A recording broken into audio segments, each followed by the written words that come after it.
Five Nights at Freddy's.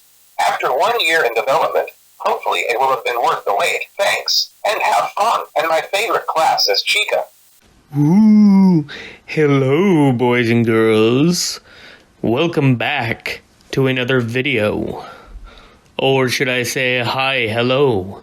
This is Fazbear Lover here, or Fazzy, whatever you want to call me. Okay, I'll stop with the spooky voice.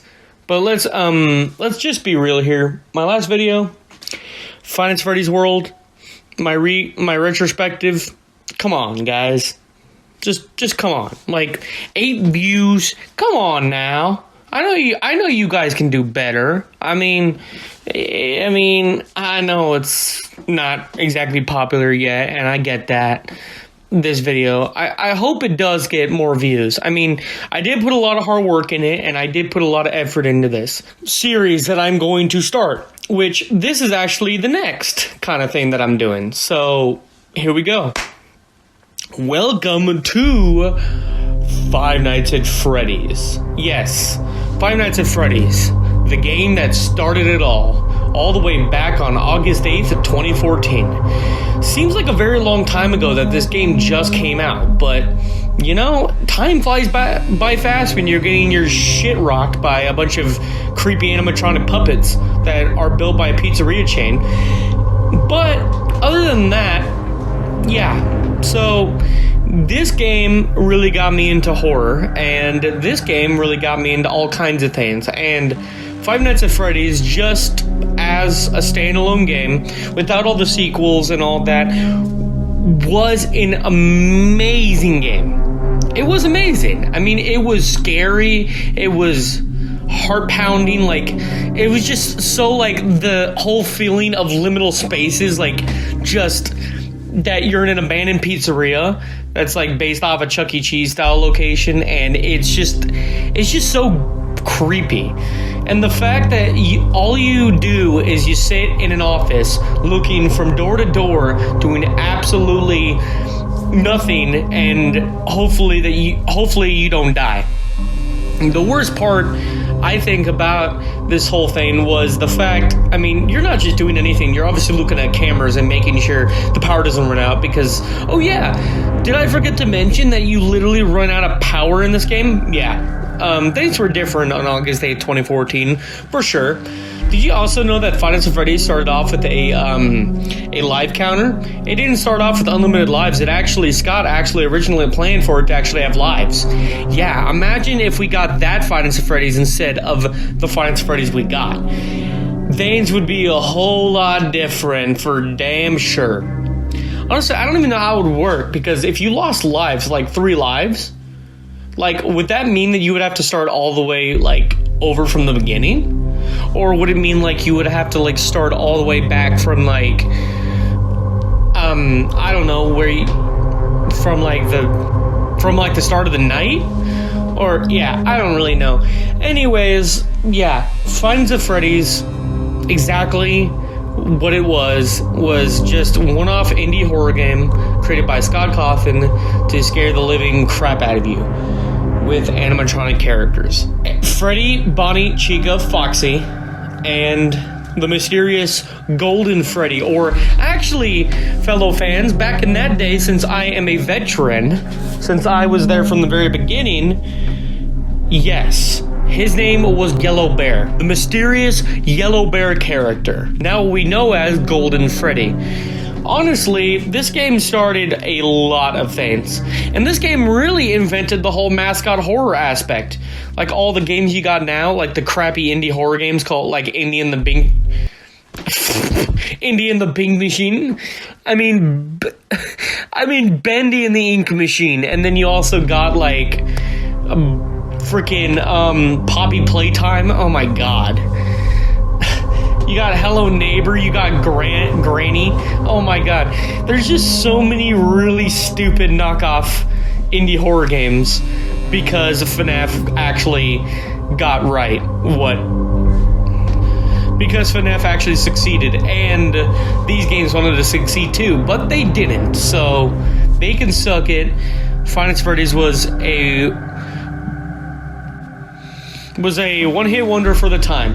But the thing is obviously, it wasn't just a one-hit wonder, because obviously people wanted more. So, yeah, then they pumped out other sequels. But yeah, this game really started and invented the whole horror genre. The indie horror genre, the way it is today. And I don't think a lot of people really give it a lot of credit for what it was. I mean, people did back then. Oh, definitely they did. But a lot of people don't really think about it now. Like, as in, like, this is where FNAF started. Like, this was how it began. And it wasn't just a game that was, like, catered to, like, anybody. It was just a game that just Scott wanted to make, and hopefully it succeeded. And really, it did wonders. The game, I mean, honestly, we can all agree that the first Five Nights at Freddy's gameplay was chilling to no frickin' end. And honestly, to the point where we literally are shitting our pants in expectation about what is going to show up behind that door. And honestly, with that whole feeling of dread, it really puts into motion how well this game put together. I mean, obviously, you're in like a creepy, vacant, abandoned office working 5 nights at a pizza chain. But the fact that there's these animatronics that come to life at night, it really puts into perspective, like, what in the absolute hell is going on in this place? Like, why are they moving at night? Like, why are they left around to roam around? Like, why are they left in that mode? And it's really just kind of scary. Because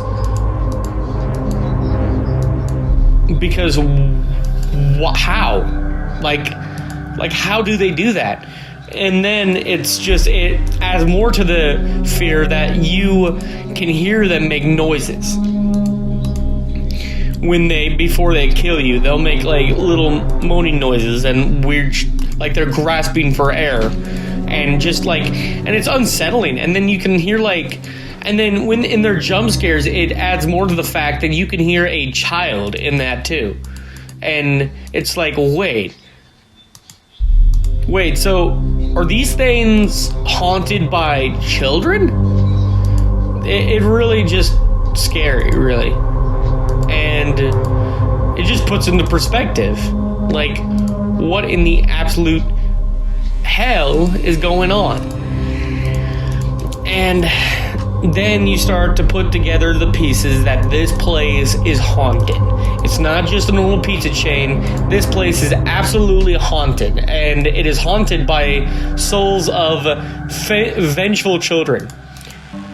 We learn that in the random newspaper clippings on rare screens that there were 5 children that were lured into a back room by a mysterious man.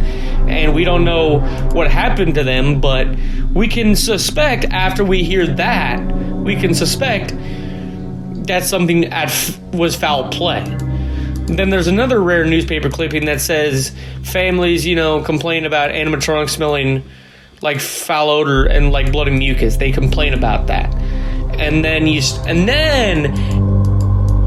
it finally is put together that, oh shit, these animatronic characters, they're not exactly what they seem. They're not just possessed, but those kids that they're possessed by are stuffed into those animatronic suits. And it makes it even more terrifying because there's actual bodies within these suits that were. But then also it turns out that the police found nothing in the robot suits, so it makes you wonder, where did those bodies go? Where did they go? Because the animatronic characters, I mean, obviously they're possessed by those children, and they're also had the bodies of those children in them. Where did the bodies go? What did the killer, do with them? And it just puts it in perspective and all that. And, I mean, this was before the whole, safe room thing, where, there was like a secret room to where the animatronic couldn't see. But then it really comes out to the fact that, So it turns out in the later games that the safe room wasn't even on the security cameras. So that's why the safe room didn't even show up in the first game. I mean, neither did any of the other games. The safe rooms never showed up in any of the games. I mean, they're just hinted at by lore.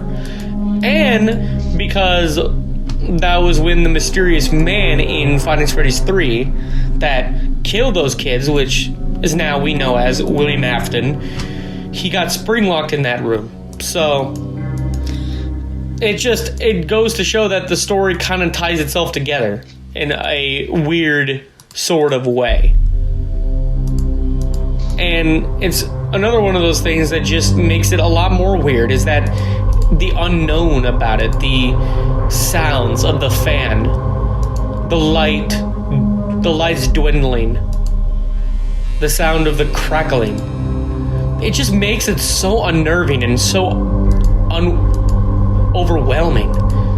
And you don't know what is like, and you just have to sit in this room and wait for things to happen. Like, you don't know what's going to happen in the good old halls of Freddy's. Because obviously in this game, you're just like being an unsuspected security guard like Mr. Mike Schmidt, you, the player, are an unsuspected security guard. You don't know what is happening until you put the pieces together. And that's what makes this game really cool. And that's what I think Scott really did really well at in this game, is the fact that it wasn't really about, like, lore and all that at this point. It was just about, like, obviously it was about mystery at this time. But the mystery is what really made the scares come off, and is really what made them the way they are today. The mystery of this franchise was rooted in rare screens, newspaper clippings. It wasn't just like, lore handed to you. It wasn't just like, you just go into a room and you find stuff. No. You had to wait for things to happen. You had to be precise with certain timing to make sure that things would show up. And the same thing is with Golden Freddy. Golden Freddy didn't just show up, it was random. Golden Freddy's appearance was random. Or would I say Fredbear, because I believe Golden Freddy's Fredbear. Or at least a different model of him. Anyways, Golden Freddy's just... yes. And yeah, rare screens, this game went into hell with showing you rare screens. That's what really made this game. Is obviously this creepy liminal spaces, the creepy atmosphere, like being isolated, stuck in a room, like claustrophobia. It brought all of those feelings into this game, and the mystery. And honestly, there really is no game that can really ever duplicate what FNAF did. FNAF or Five Nights at Freddy's can never be replicated. The formula that the first game did could never be recreated. All these other mascot horror games try to duplicate something that Scott did, and they just can't. They really can't, because really, the mascot horror genre now sucks. It was never good. I always didn't like Bendy and the Ink Machine because I thought it was dumb. But I'm glad people like it, though. I'm also glad people like freaking Garden of Banban and Poppy Playtime, because I don't really like it. I think it's kind of stupid. But people are allowed to have opinions on it. But yeah, honestly, it wouldn't have been the way it was today without the way that this game took. Five Nights at Freddy's would not be the way it is today if the first game did not take its... If Scott did not take those steps and did not take those risks, then Five Nights at Freddy's would not be the way it is today. And honestly, I think, in my opinion, Five Nights at Freddy's sucks today. actually, I'm talking about the games. I think the books are fun. I think the movie was phenomenal. I say this again, guys. The FNAF movie I loved, and I've said this a lot, but FNAF the games now suck. Like Security Breach just bombed. It just sucked to me. And I played it too, and I didn't really think it was great. And I'm glad that people enjoy it. I'm glad people enjoy it. I mean, that's good. But I am just saying that in a retrospect, the first Five Nights at Freddy's did what the newer Five Nights at Freddy's couldn't, which was make a solid freaking game. And I remember playing this, and the first game, I remember it like it was yesterday. I was in like middle school, and I told you guys, I think I've made this clear, that in middle school, this game came out, and it was just bonkers, man. I mean, like, holy shit, man. The thing that I really love the most about the first game, I mean, obviously, you know, everyone knows my favorite animatronic character in every game, but mainly, the reason why FNAF, for me, stood out the way it was is, like I said, the way the mystery was so elusive, and it was so vague on what it was telling. I mean, you learn these little things here and then, but other than that, it was just vague. And that's what I liked about it. Five Nights at Freddy's, the mystery being vague was the best part about it. And it also kind of made me into a person that likes to dig into mystery now. Five Nights at Freddy's was that game that actually brought me into that kind of field of taking a liking for mysteries. And now I like looking into mysteries. And this game really brought out the side of me about video games and about lore. I just never looked into gaming lore, really and in-depthly, but Five Nights at Freddy's did that, and it made me want to look for mysteries. It made me want to dig into other things. I mean, this game created the foundation of my mystery seeking and my mystery solving. This game did that. And honestly, I would not be the person I am today without this game's influence. Honestly, this game really influenced me, and in a lot of good ways too. I mean, honestly, I probably am just tooting my own horn, but obviously the gameplay was fun. The mechanics of having to go back and forth and turn the lights, and having to worry about animatronics showing up in your door, that stuff's scary. I'm not even. And also, another thing that made Five Nights at Freddy's really cool is that the main antagonist, Freddy Fazbear, my favorite guy, my favorite robotic bear, my favorite robotic bear in every series, every entry in the series, he shows up on night 3.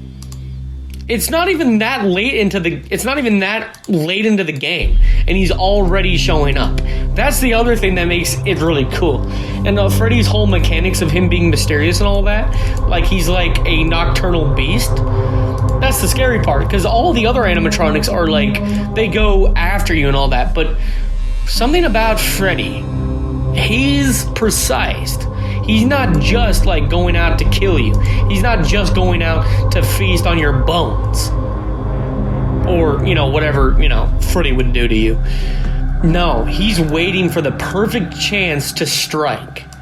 And that's what makes it a whole lot terrifying, is that with Freddy being the most mysterious character in this whole game, other than Golden Freddy, but Freddy being the character he is, it really strikes me as a character that is not to be trifled with and is not to be messed with, because Freddy, like the others, is a ferocious, smart, intelligent animatronic. And that could just be because of the kids. The kids could be, doing all the smarts. I mean, we all know that, the animatronics are possessed.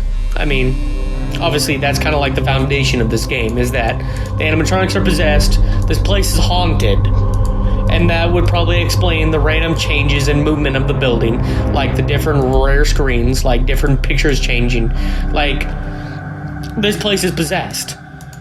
Like, even the animatronics are possessed, but this place, this building is haunted by the remains of sorrow, pain, and guilt of Fazbear Entertainment. And honestly, it makes sense, because Fazbear Entertainment's not a very good guy. Entity. So, them trying to, salvage new stuff to make this restaurant makes sense. But honestly, this was before we knew about Fazbear Entertainment. We knew about them, but we didn't really know, why does Fazbear Entertainment just, create restaurants with creepy robots? Why is Fazbear Entertainment allowing this to happen? We didn't know any of that. And that's the best part about this game. And the fact that the little mini Easter eggs like Freddy's nose honking. But to be completely precise, there is a lot more than just constant talking about the animatronic characters and all that. No. The cool part about it, I think everything's cool about this game. But the whole, I think the other creepy part about it, and I think I've heard other people talk about this, but the fact that the only way you can see the outside is through the cameras. Because it's not like you can just go walk outside, right? It's not like you can just go walk outside. You have to, rely on your eyes. You have to rely on your senses. Because you can't just go outside. And that's another thing this game does, is it puts your senses into overdrive. It puts your fight or flight mode, it puts all of that into overdrive. And I think that's what this game does really well. And yeah, other than this game really holds up today. And honestly, the graphics of this game are still phenomenal to this day. It's weird, because most games, you can tell that their graphics just look, they look like they sometimes look old, they look really bad now, the graphics don't age well. But the first Five Nights at Freddy's, the graphics of this game age like fine wine. It ages like fine wine, and I'm not even saying that lightly. Just look at this game. It's riddled with just pure amazing graphics. And honestly, there's really no change. If you go back to the first game and you look at it, you don't really see changes to the formula. You don't, because it's not one of those games that are super high, so they have to keep into this thing. Five Nights at Freddy's just was a click and point survival game. That's all it was. It's honestly really kind of funny that you don't even need to use the keyboard for this game. All you got to do is use a mouse. So if you don't even have a keyboard, you can literally just use a mouse.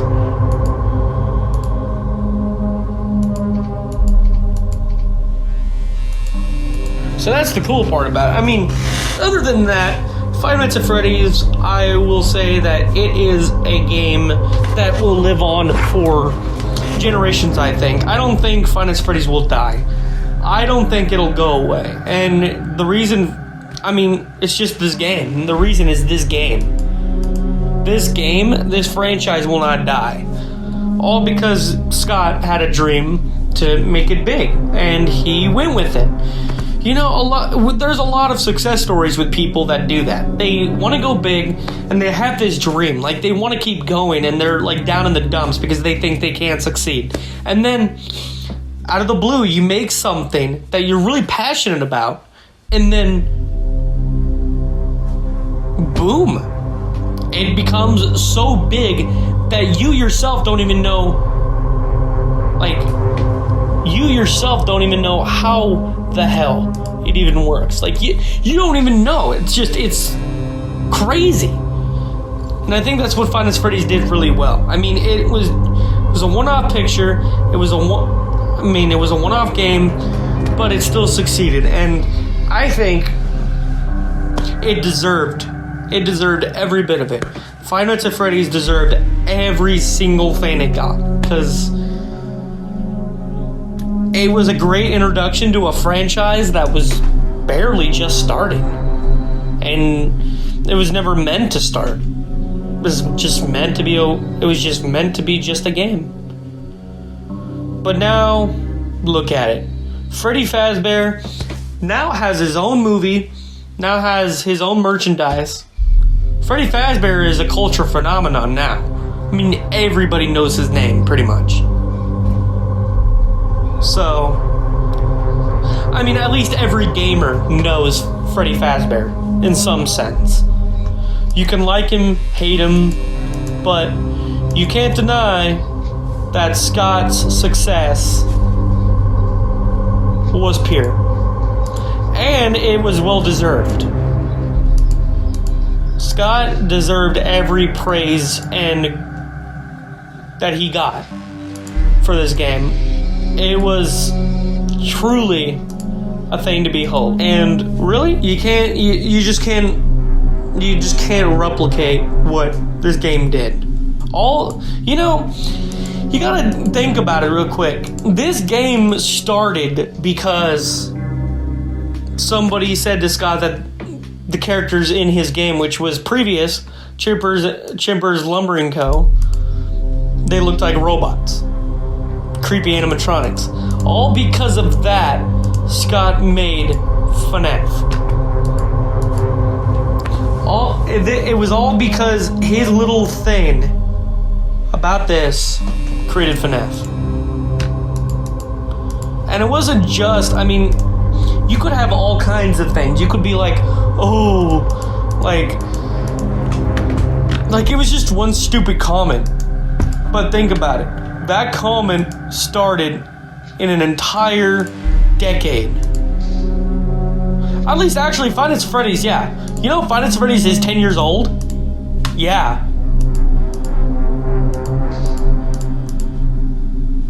Yeah, it's old. Which means it's started a decade of fright.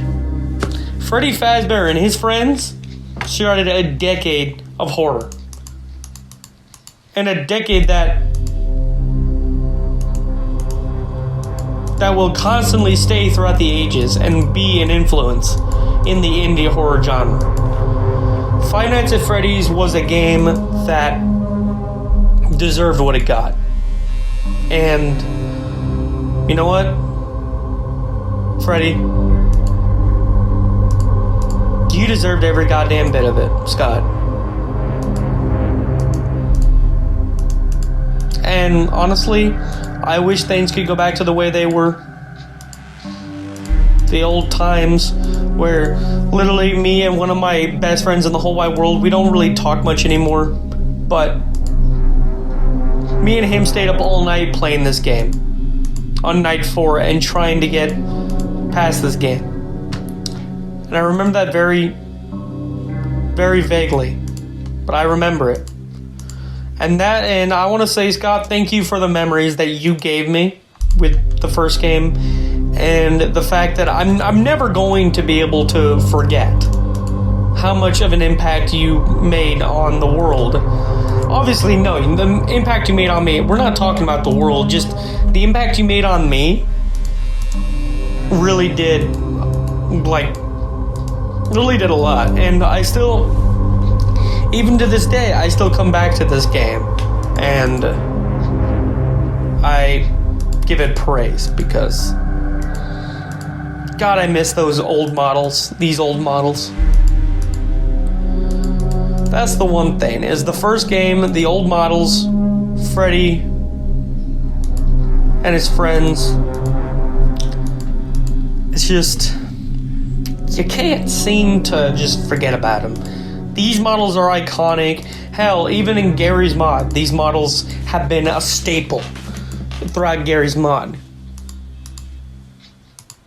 Oh. Well, Freddy's at my door. That's bad. Hope the power doesn't go out. Actually, you know, it would be kind of nice. It'd be kind of fitting for this video to have a power outage. To have a proper send-off.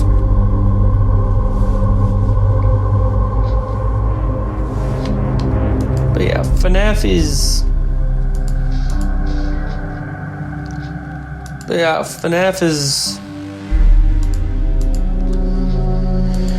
It honestly is the biggest thing that honestly can never be replicated.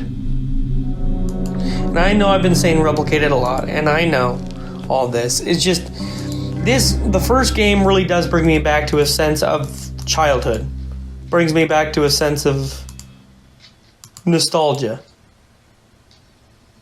Wow, I've never seen that happen before. Huh.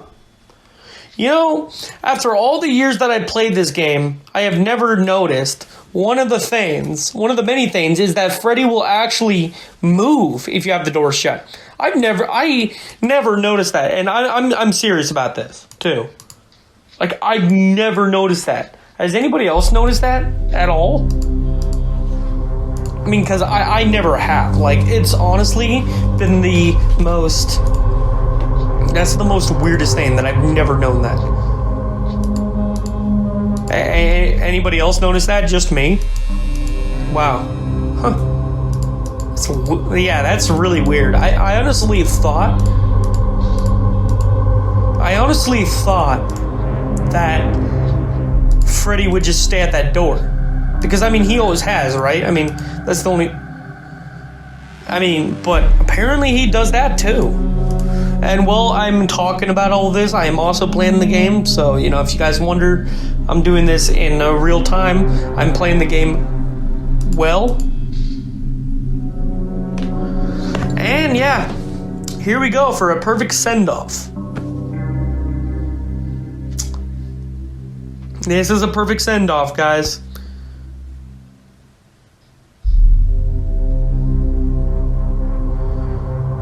Come on, Freddy.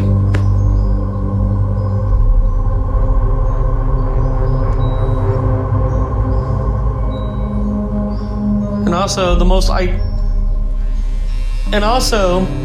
iconic tune in horror games in the indie horror genre. The Toreador March also has become that staple. All because of a brown animatronic bear. Yeah. Actually, no, an animatronic grizzly bear. Because, you know, Freddy is actually a grizzly bear because he's a brown bear. He's a grizzly bear. I mean, obviously, people should know that because, you know, he's a brown bear. But yeah, so... Well... This was Fazbear Lovers here, and I know this video has gone on long enough, so I'm just going to say this and that, and I'm going to let things be the way things are. Hope you guys enjoy this video, and, well, good night.